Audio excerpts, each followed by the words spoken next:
Polícia Federal marcou o depoimento do ex-presidente da ABIN, Alexandre Ramagem, para explicar esquema de espionagem durante o governo de Jair Bolsonaro. Ministro da Fazenda, Fernando Haddad, mostrou preocupação com as exceções da reforma tributária que dificultam o ajuste das contas públicas. Setor de serviços que gera mais recursos na economia não cresceu nada no mês de maio. Avião russo caiu depois de sair da manutenção e os 3 tripulantes morreram. Democratas retiram apoio e doadores congelam recursos para forçar o presidente Joe Biden a desistir da candidatura. Há 2 semanas das Olimpíadas de Paris, nadadores tentam provar para todos que as águas do Rio Sena não estão poluídas. 2 cães farejadores ajudam a encontrar drogas, certos de que estão brincando e ajudando a Polícia Federal a combater os traficantes. E os moradores de uma cidade do Japão agora têm uma lei que torna obrigatório rir pelo menos uma vez por dia para o bem da saúde. Agora no Jornal das 22.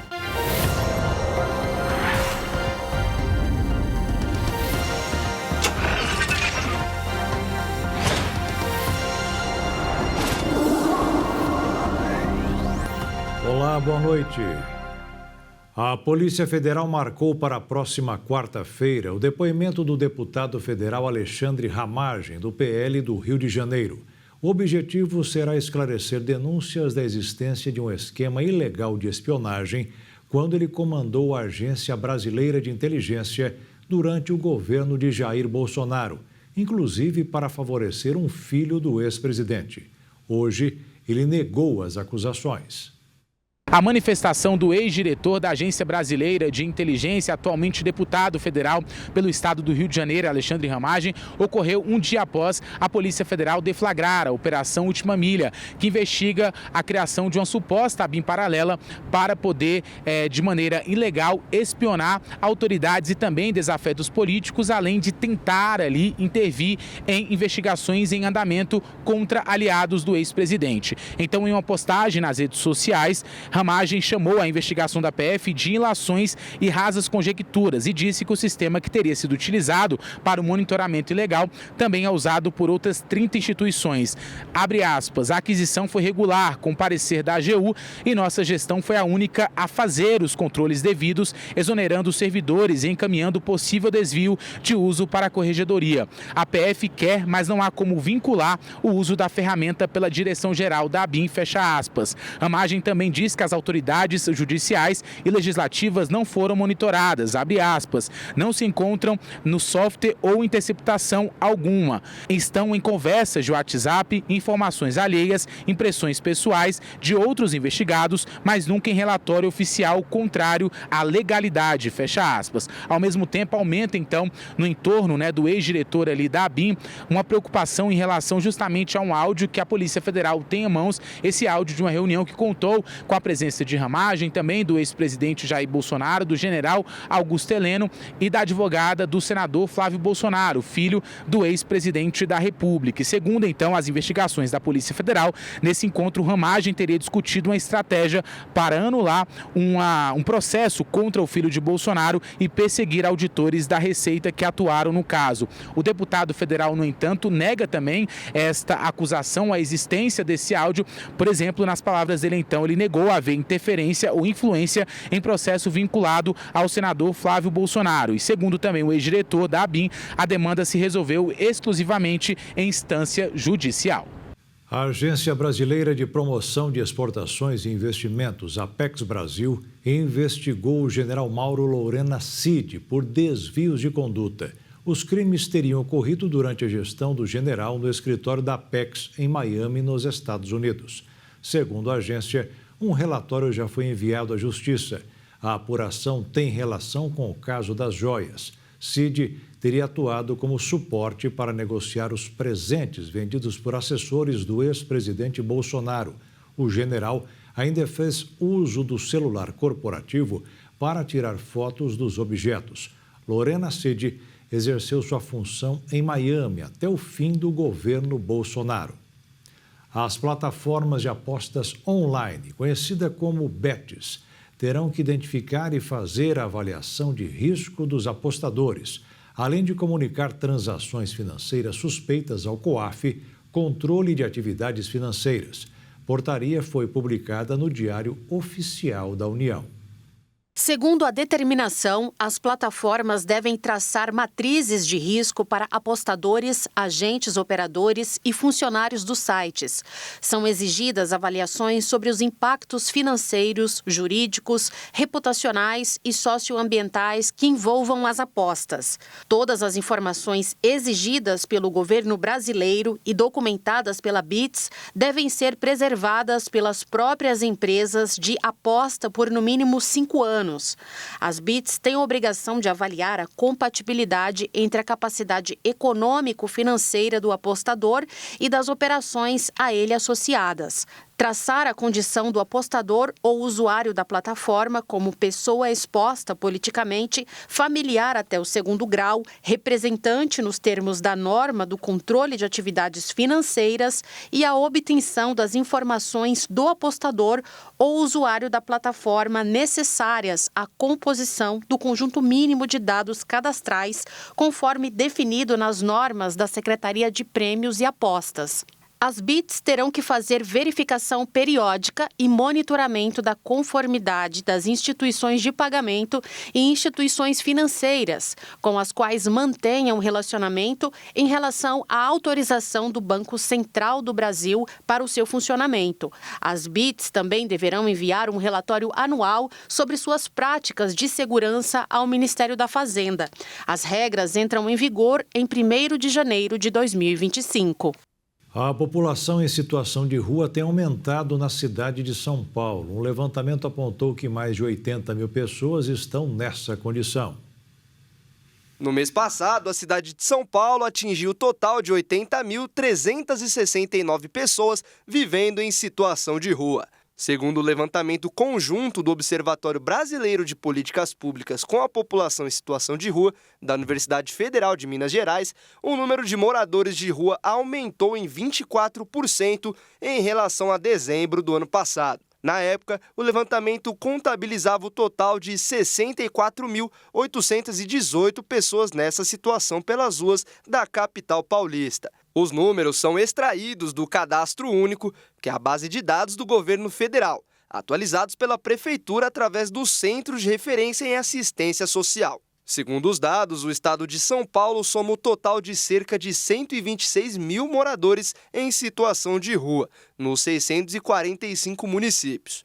Nesse caso, a alta é de 18% em relação aos dados de dezembro do ano anterior, quando esse total era de quase 107 mil pessoas. Os números nacionais também avançaram nos últimos 6 meses, de acordo com o levantamento. Em todo o Brasil, já são mais de 300 mil pessoas vivendo em situação de rua. Segundo os dados do CadÚnico, em dezembro de 2023, esse total era de quase 243 mil pessoas. Os pesquisadores acreditam que o aumento expressivo nos registros de pessoas em situação de rua se deve tanto ao fortalecimento dessa base de dados como porta de entrada e principal acesso às políticas sociais no país, como o programa Bolsa Família, o benefício de prestação continuada e outros programas sociais, além da insuficiência de políticas públicas estruturantes voltadas especificamente para essa população, como moradia, trabalho e educação. Uma ação conjunta destruiu pistas de pouso clandestinas utilizadas por narcotraficantes em Parque Nacional no Paraguai. 2 pistas clandestinas utilizadas por narcotraficantes foram destruídas em uma operação conjunta da SENAD, Secretaria Nacional Antidrogas do Paraguai, com apoio do Exército e do Ministério do Meio Ambiente e Desenvolvimento Sustentável. As pistas foram localizadas no Parque Passo Bravo, no município de Concepción, que fica a cerca de 200 quilômetros da fronteira com o Brasil. Foram destruídas com o uso de explosivos. No mesmo local, a SENAD também encontrou 2 acampamentos utilizados pelos traficantes e uma extensa área de produção de maconha, toda a estrutura foi destruída. Conforme a Senad, nos últimos 5 anos, 15 pistas clandestinas utilizadas para pousos e decolagens de aeronaves utilizadas para o transporte de entorpecentes já foram destruídas este ano, causando um prejuízo milionário aos traficantes. De acordo com as autoridades paraguaias, a destruição das pistas, plantações e acampamentos tem evitado o crescimento da atuação dos narcotraficantes em áreas de preservação ambiental. 2 cães especiais reforçaram o policiamento da Receita Federal de Mato Grosso do Sul. Eles não são agressivos, atendem comandos em alemão e trabalham o tempo todo pensando que estão brincando. Os cães farejadores da Receita Federal são treinados no estado do Espírito Santo a partir de 1 ano de idade. Após o treinamento, eles são levados para o local em que irão atuar por cerca de 8 anos. Como nós atuamos em portos, aeroportos e pontos de fronteira, cada ponto tem o seu tipo específico, né? Então, em portos, os cães fazem buscas em scanner, em container, em navios, nos rios, nos aeroportos, em malas, em passageiros e nos pontos de fronteira, em carro, ônibus, caminhão e através das transportadoras, correios, todo esse aparato, o cão da Receita Federal faz esse trabalho. Os 2 recebem os comandos em alemão e são tratados como qualquer outro cachorro. Boa alimentação, brincadeiras, mas o Márcio explica que, diferente dos outros, esses aqui não são pets normais. A ração é de melhor qualidade, as clínicas, ele tem o veterinário sempre disponível, qualquer eventualidade, o veterinário ou vem aqui no canil ou a gente leva lá para a clínica. Tem todos esses cuidados médicos, né? E de alimentação, tudo da melhor qualidade. O tamanho dos animais pode até assustar, mas na verdade, esses cães aqui são extremamente dóceis. E para eles, a procura pelo odor não é trabalho, e sim uma eterna brincadeira, em que o cheiro do entorpecente lembra o brinquedo. Aê, guri! Ô, guri! Através do treinamento, como é um cão de caça, então o brinquedo dele é a caça, né? E desde o começo ele é estimulado a procurar essa caça. E com o tempo vai se introduzindo o entorpecente junto com a bolinha, que é o brinquedo dele. Então ele passa a associar o cheiro, o odor do entorpecente para ele ganhar a bolinha. Então ele não tem contato algum com o entorpecente, nunca foi dopado, nunca teve nada com a droga, é somente o odor. Ele associa o odor com o brinquedo dele e através do trabalho ele também não está sendo castigado nem nada. Ele está numa brincadeira procurando o brinquedinho dele, que quando ele acha o odor, ele encontra, o brinde dele é o brinquedo. E veja a seguir, ministro da Fazenda Fernando Haddad mostrou preocupação com as exceções na reforma tributária que dificultam o ajuste das contas públicas. E o setor de serviços, que gera mais recursos na economia, não cresceu nada no mês de maio.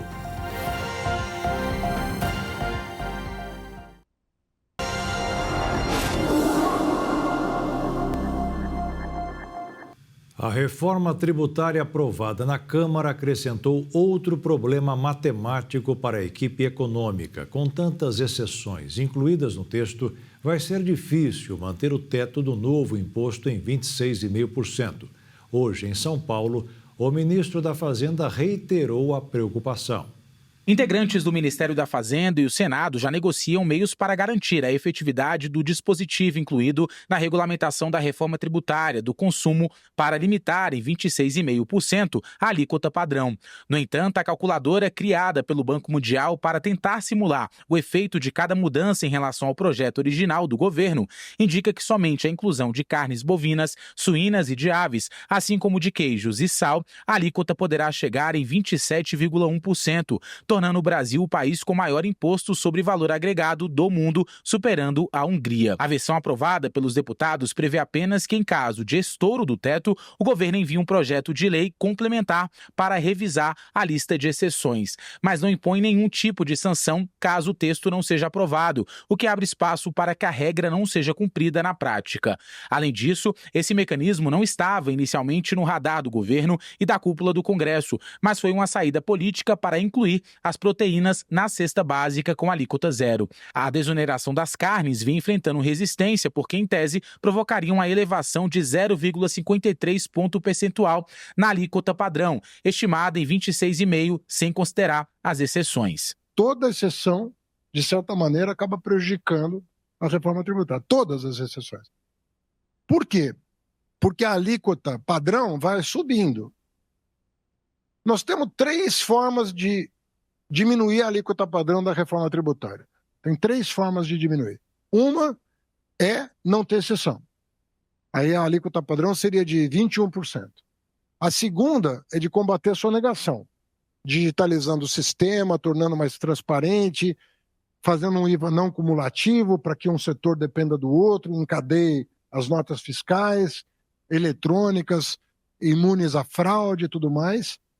E a terceira é o que a OCDE fez. Para diminuir o imposto sobre consumo, aumentou o imposto sobre a renda. Tributaristas afirmam que, conceitualmente, a elevação da taxa padrão devido ao aumento de exceções poderia ser compensada pelo imposto seletivo, IS, também chamado de imposto do pecado, que incidirá sobre bens e serviços prejudiciais à saúde ou ao meio ambiente. Mas, para esse economista, o Senado deve retirar o trecho que prevê a isenção das carnes. Também você tem no imposto seletivo, a questão das armas, dos superprocessados. Não tenha dúvida que fica difícil e reduz a margem de negociação para aumentar e equilibrar a arrecadação.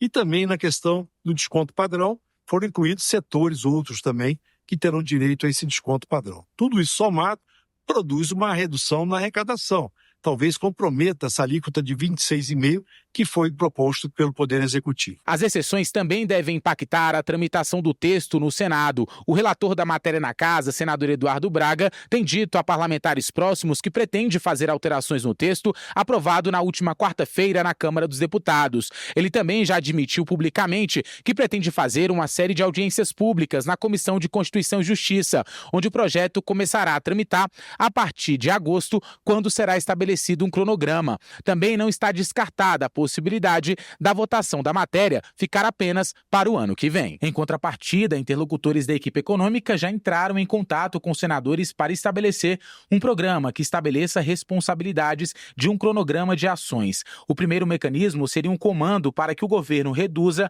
o número de exceções à tributação geral.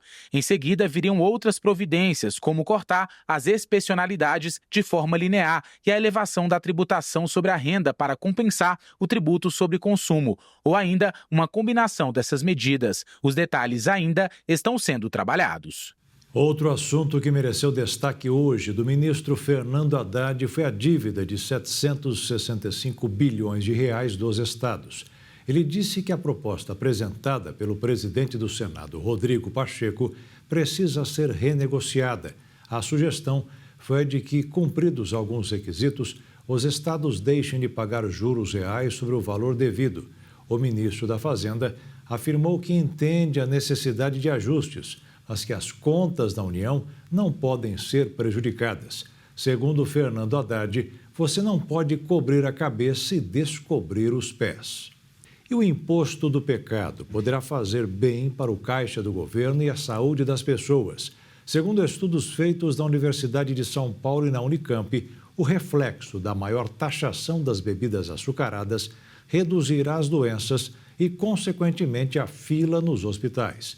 Com isso, no período de 10 anos, os gastos da saúde pública poderão cair 73 bilhões de reais.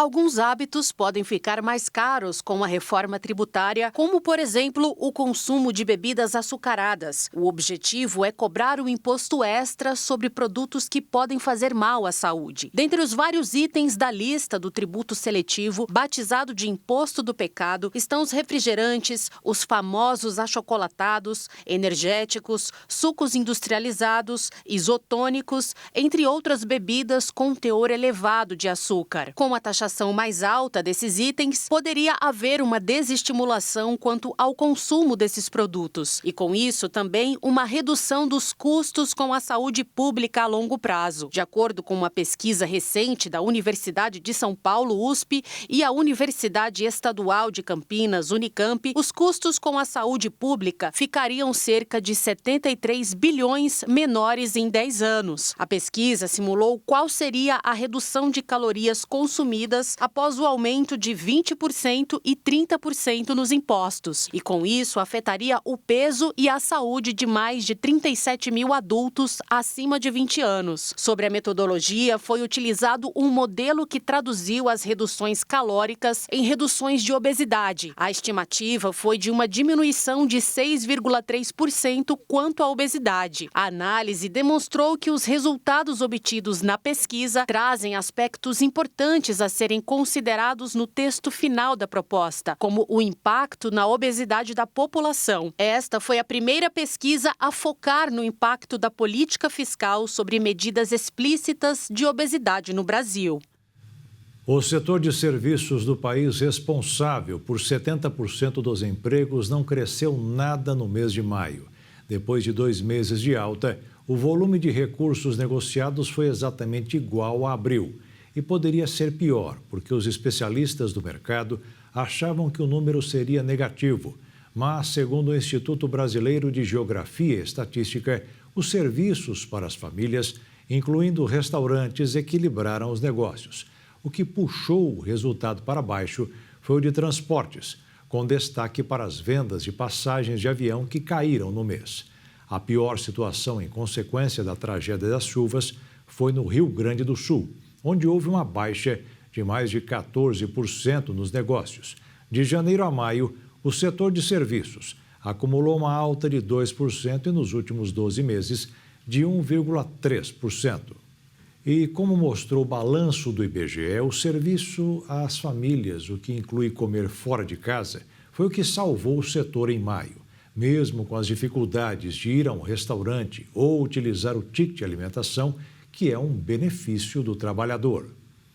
O popular PF, ou prato feito como é conhecido, está custando mais para os brasileiros. Dos 10 itens mais tradicionais do almoço, 8 tiveram alta nos primeiros 6 meses deste ano. Os dados são do Índice Nacional de Preços ao Consumidor e mostram que o preço da batata inglesa cresceu mais de 55%, cerca de 22 vezes o valor da inflação oficial do país. No acumulado, dos últimos 12 meses, o item cresceu 70%. O grupo de tubérculos, raízes e legumes, no geral, teve alta de 36,5% em 2024. Na lista, depois da batata inglesa em segundo lugar e terceiro lugar, fechando o trio mais caro, estão a cebola e o tomate, com aumentos de 33% e 28%.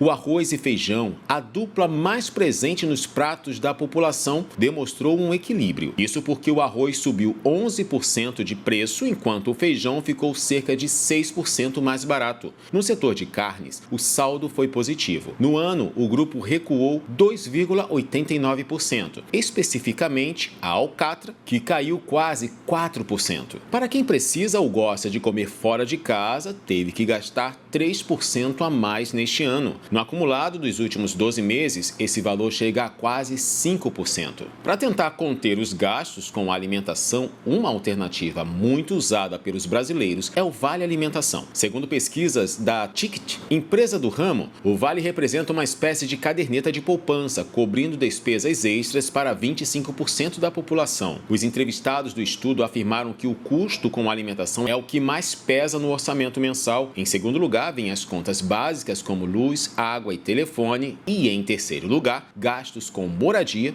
e medicamentos. O mercado financeiro aprovou hoje os indicadores sobre a inflação divulgados nos Estados Unidos, que indicam a possibilidade de uma redução nos juros americanos na reunião do Banco Central marcada para setembro.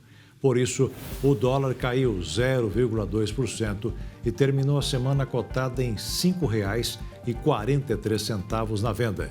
E a Bolsa de Valores voltou a subir 0,47% aos 128.897 pontos. O Instituto Nacional do Seguro Social, INSS, informou que vai acabar com o atendimento por videochamada a partir de agosto. O modelo foi adotado durante a pandemia de Covid-19. Os funcionários não gostaram e ameaçaram entrar em greve. O presidente do Instituto Nacional do Seguro Social, Alessandro Stefanuto, explicou que como o atendimento do órgão é feito principalmente para pessoas mais velhas ou então em situação de vulnerabilidade, o modelo presencial é mais eficaz. Em documento oficial, o presidente disse que a mudança não será realizada de forma brusca. Ele pediu que sejam apresentados planos de desmobilização do trabalho remoto das unidades que compõem a administração central, a partir de 1º de agosto. Mas deve ser definida também uma porcentagem máxima de autorização para o trabalho remoto em cada unidade. Os servidores dizem que faltam equipamentos para o trabalho presencial e que seria necessário um investimento antes da iniciativa. Também alegam que o home office praticamente dobrou a produção e foi fundamental para a redução da fila de espera. Já o presidente do INSS citou os benefícios do serviço cara a cara com a população, pois o público atendido pelo INSS é de pessoas mais simples e que muitas vezes não conseguem acessar os serviços virtuais. Stefanuto ainda argumentou que intermediários tendem a se aproveitar da redução do atendimento presencial para aumentar o assédio sobre os segurados. A Federação Nacional dos Sindicatos dos Trabalhadores em Saúde, Previdência e Assistência Social notificou o governo sobre a possibilidade de uma greve a partir de terça-feira.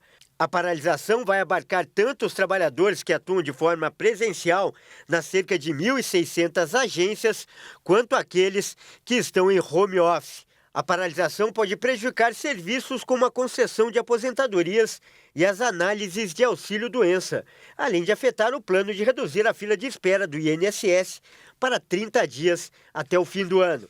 Além disso, há potenciais impactos sobre o pente fino em auxílios, via revisão de dados e cadastros. E veja a seguir, democratas retiram apoio e doadores congelam recursos para forçar o presidente Joe Biden a desistir da candidatura. E um avião russo caiu depois de sair da manutenção e os 3 tripulantes morreram.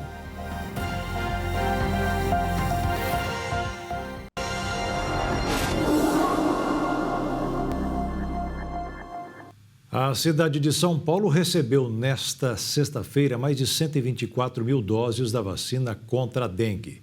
Segundo a Secretaria Municipal da Saúde, a partir de amanhã o imunizante será aplicado em crianças e adolescentes de 10 a 14 anos. A aplicação será da segunda dose, destinada apenas a quem já tomou a primeira. Mas quem ainda não foi imunizado terá que esperar o próximo lote. A vacinação vai começar por unidades básicas de saúde e AMAs integradas. E a partir de segunda-feira, em todas as unidades de saúde do município. O estado já registrou mais de 1 milhão de casos confirmados da doença e cerca de 1.300 óbitos este ano. No país, foram 4 mil mortes nos 6 primeiros meses do ano, 24 por dia, o maior número até agora. 2024 é ano de eleições municipais. A população vai escolher os prefeitos e vereadores que governarão a cidade pelos próximos 4 anos. Em muitos municípios do país, o transporte público é uma das questões que deixa a desejar e com os custos cada vez mais altos, quem for eleito vai ter que lidar com o problema.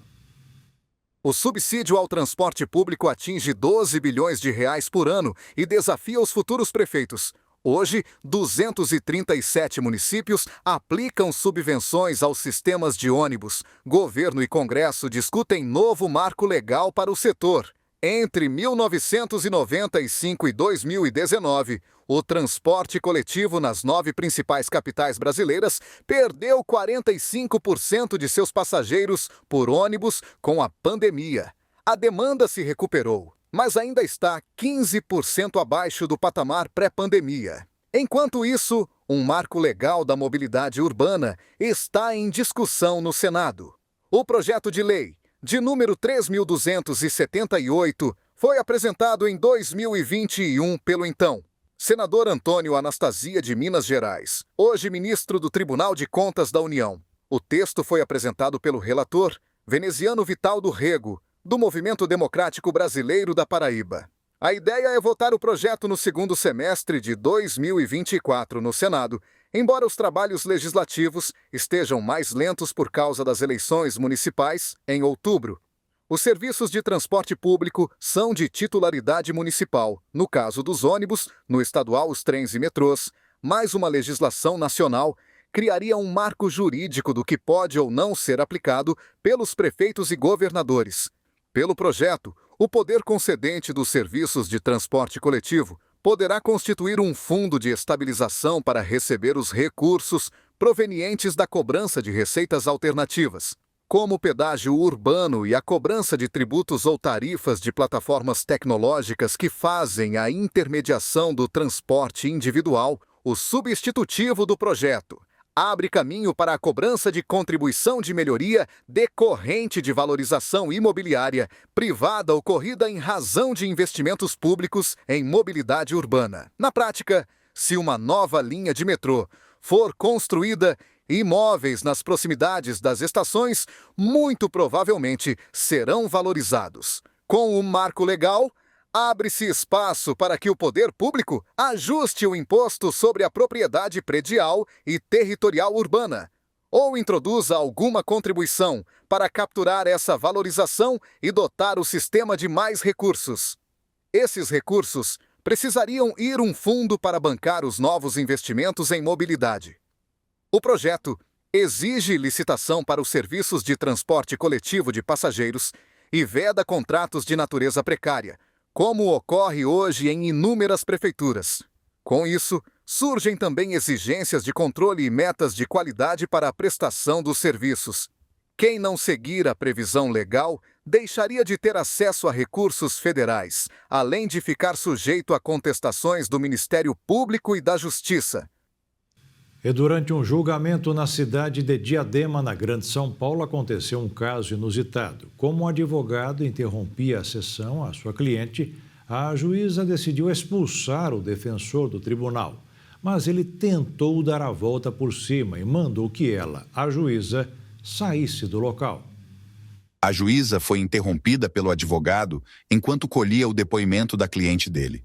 O advogado Rafael Delova impediu que sua cliente respondesse às perguntas da parte contrária, o que levou a magistrada a advertir a reclamante para que continuasse o depoimento.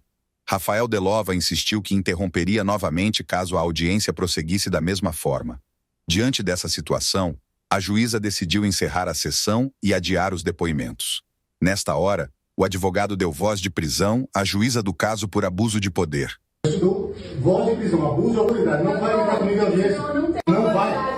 A doutora gritou comigo, mandou sair da sala. Eu gritei com o senhor. O senhor começou a tumultuar o dia. Não, de forma alguma, está gravado. Atrapalhando. Está gravado. Caso repercutiu e o ministro Luiz Felipe Salomão, do Conselho Nacional de Justiça, requereu à Corregedoria Nacional de Justiça que tome as devidas medidas diante do ocorrido. No pedido, o ministro diz que é de conhecimento geral que as questões de gênero exigem do judiciário um olhar atento e que abomine todas as formas de discriminação ou violência, o que inclui tratamento adequado e paritário dispensado àqueles que exercem os serviços no Poder Judiciário.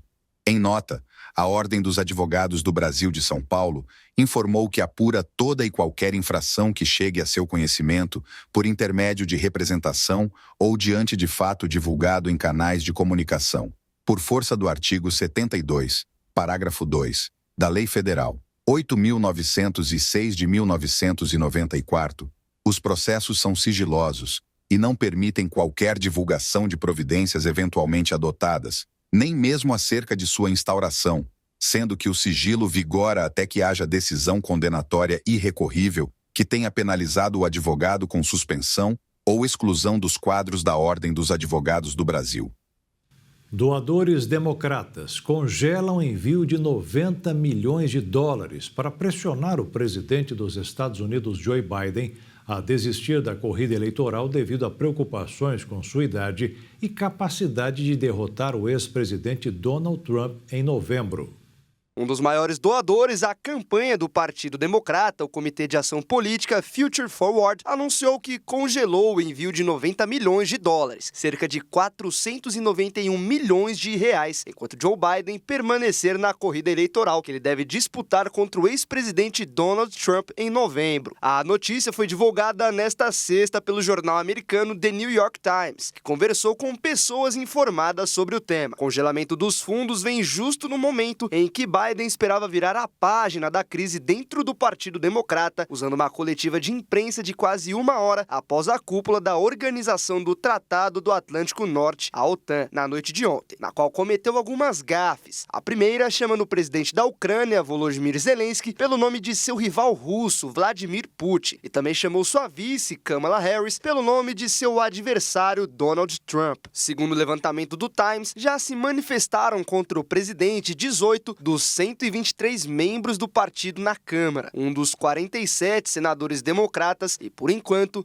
nenhum governador. As pesquisas já mostram que o episódio afetou como o público enxerga Biden, que passou a aparecer de 4 a 6 pontos percentuais atrás de Trump nas intenções de voto. Os democratas permanecem divididos entre aqueles que acreditam que é tarde demais para indicar outro nome em seu lugar e que consideram Biden a melhor escolha. Em relação às gafes de Biden durante a cúpula da OTAN e depois na coletiva de imprensa onde chamou Kamala Harris pelo nome de seu adversário republicano. O ex-presidente Donald Trump ironizou em sua rede social que disse: Joey Corrupto começou sua entrevista coletiva de menino crescido com a troca dos nomes de Kamala e Trump. Ótimo trabalho, Joey. O candidato republicano também postou: Joey Corrupto tem um problema de síndrome de transtorno de Trump. Minutos depois, Biden respondeu aos ataques, dizendo que sabe a diferença sim entre Kamala e o ex-presidente. Uma é procuradora de justiça e o outro um criminoso. E o presidente da Rússia, Vladimir Putin, que ontem foi confundido pelo presidente Joe Biden com Volodymyr Zelensky, assinou hoje um pacote para aumentar o imposto de renda dos ricos e das empresas. A meta é arrecadar quase 163 bilhões de reais para cobrir o rombo aberto no orçamento desde que o país decidiu invadir a Ucrânia há quase 2 anos e meio. No ano passado, o saldo da guerra foi um prejuízo equivalente a 2% de toda a economia. O aumento de impostos é a única alternativa encontrada pelo governo russo, que foi afastado do mercado financeiro internacional por causa da invasão da Ucrânia. Um avião de passageiros da Rússia caiu hoje perto de Moscou. Segundo o governo de Moscou, os 3 membros da tripulação morreram. O Sukhoi Superjet 100 passou por reparos e foi levado para fazer testes, mas o voo não demorou muito. O avião caiu perto de uma região de mata. Este modelo de avião foi desenvolvido logo depois do fim da Guerra Fria para substituir os aparelhos fabricados no Oriente. E a grande aposta da aviação do país após o fim da União Soviética e chegou a operar em países ocidentais, como Bélgica e México, mas por falta de apoio logístico e técnico, acabou sendo retirado dos voos nestas regiões e hoje enfrenta problemas com peças de reposição desde que a Rússia passou a sofrer sanções, 2 anos atrás, quando começou uma guerra com a Ucrânia. E veja a seguir, há 2 semanas das Olimpíadas de Paris, nadadores tentam provar para todos que as águas do Rio Sena não estão poluídas. E os moradores de uma cidade do Japão agora têm uma lei que torna obrigatório rir pelo menos uma vez por dia para o bem da saúde.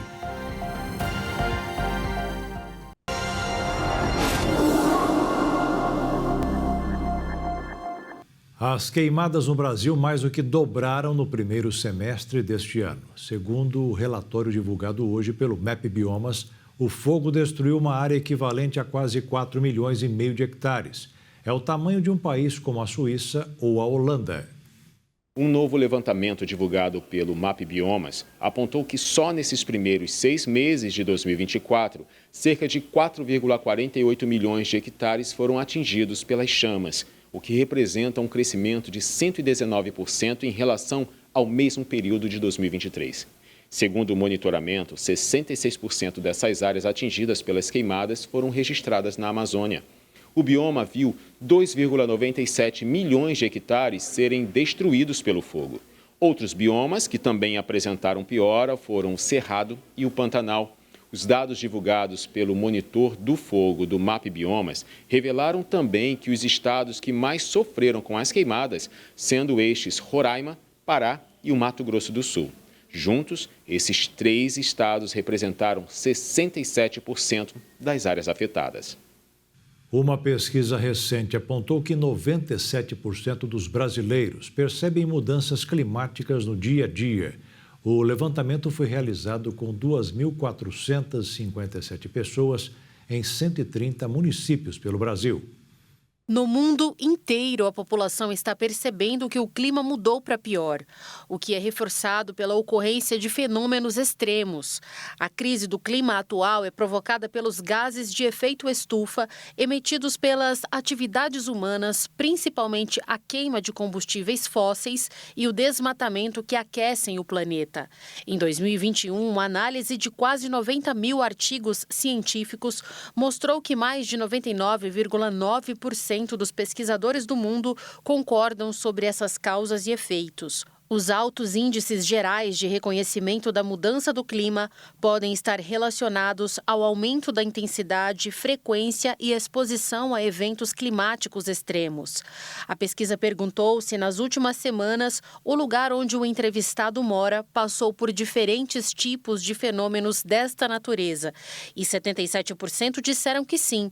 Entre esses, o número mais expressivo foi o de pessoas que passaram por calor extremo, 65%, seguido de chuva intensa ou tempestade, 33%, e seca extrema, 29%. Enchentes, 20% dos entrevistados, e deslizamentos de terra, 7%. Um quarto dos respondentes, 23%, afirmou não ter vivenciado nenhum destes eventos recentemente. A pesquisa mostra que a escolaridade é um fator que impacta a percepção dos brasileiros sobre o clima. Entre pessoas com educação de nível fundamental, 67% acreditam que as mudanças climáticas são causadas pela humanidade. 26% disseram que elas fazem parte da natureza e somente 4% que não existem. Entre aquelas com ensino superior, os níveis são, respectivamente, 87%, 13% e 1%.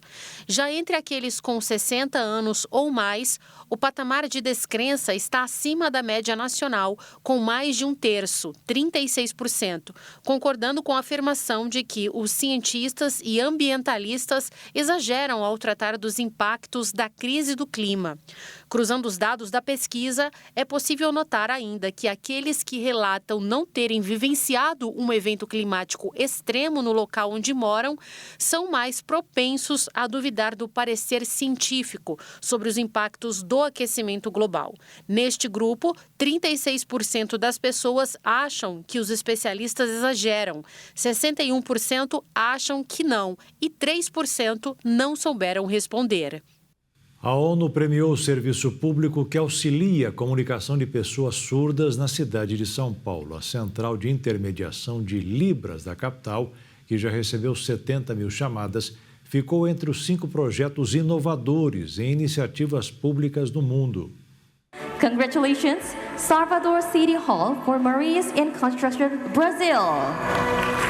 Entre 440 projetos do mundo todo, o Brasil foi um dos 5 países reconhecidos por prestar um serviço público de relevância e o único na área de acessibilidade e inclusão em premiação da Organização das Nações Unidas, realizada no mês passado. A Central de Intermediação de Libras da Prefeitura de São Paulo foi premiada. Os demais homenageados na cerimônia, ocorrida na Coreia do Sul, foram Letônia, África do Sul, Alemanha e Tanzânia, além das nações que receberam menções honrosas. O serviço, oferecido pela Secretaria Municipal da Pessoa com Deficiência, consiste em auxiliar a pessoa surda ou com deficiência auditiva, por meio de um aplicativo gratuito que liga para a central de atendimento que intermediará uma conversa em Libras, a língua brasileira de sinais. O funcionamento é de 24 horas por dia, 7 dias por semana, para se comunicar em qualquer situação, no banco, na consulta médica, no trabalho ou quando o usuário precisar de apoio. Por meio de uma videochamada, o usuário terá, do outro lado da tela, uma pessoa que fará a tradução para quem não sabe Libras. Por exemplo, numa consulta, o médico fala em português e o intérprete transmite os sinais para a pessoa consultada, que interage com o intérprete, que por sua vez passa as dúvidas ao médico, a chamada triangulação. De acordo com a secretaria, não é necessário agendar atendimento, basta ligar na hora necessária. Faltando 2 semanas para o início das Olimpíadas de Paris, hoje foi dia de tentar mostrar que as águas do Rio Sena estão prontas para os Jogos.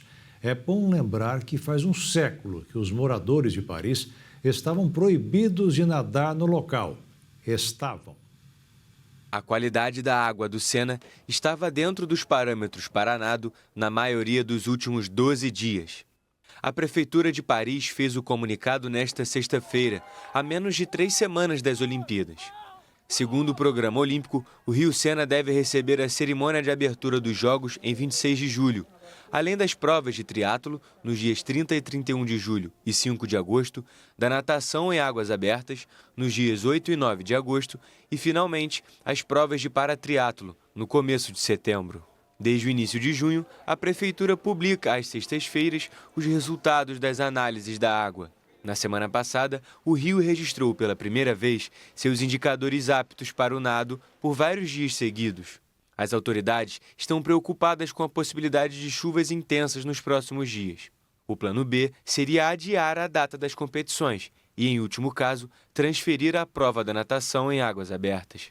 Em Paris, as águas pluviais e residuais passam pela mesma rede, concebida no século XIX, e quando ocorrem chuvas excepcionais, o esgoto transborda. Para remediar a situação, a cidade modernizou 2 estações de tratamento e, no início do ano, entrou em operação uma nova estação de tratamento de águas pluviais. O governo também inaugurou em maio um gigantesco tanque para coletar água da chuva de Austerlitz, perto do centro de Paris, com capacidade para conter 50 mil metros cúbicos, o equivalente a 20 piscinas olímpicas.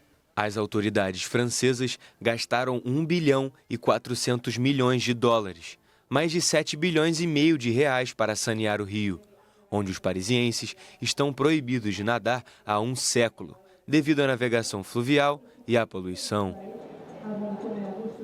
Em uma região do Japão, a quantidade de risadas que o indivíduo dá por dia é levada muito a sério.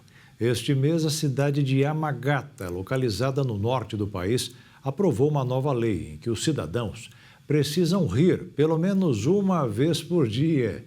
E ai de quem fazer cara feia.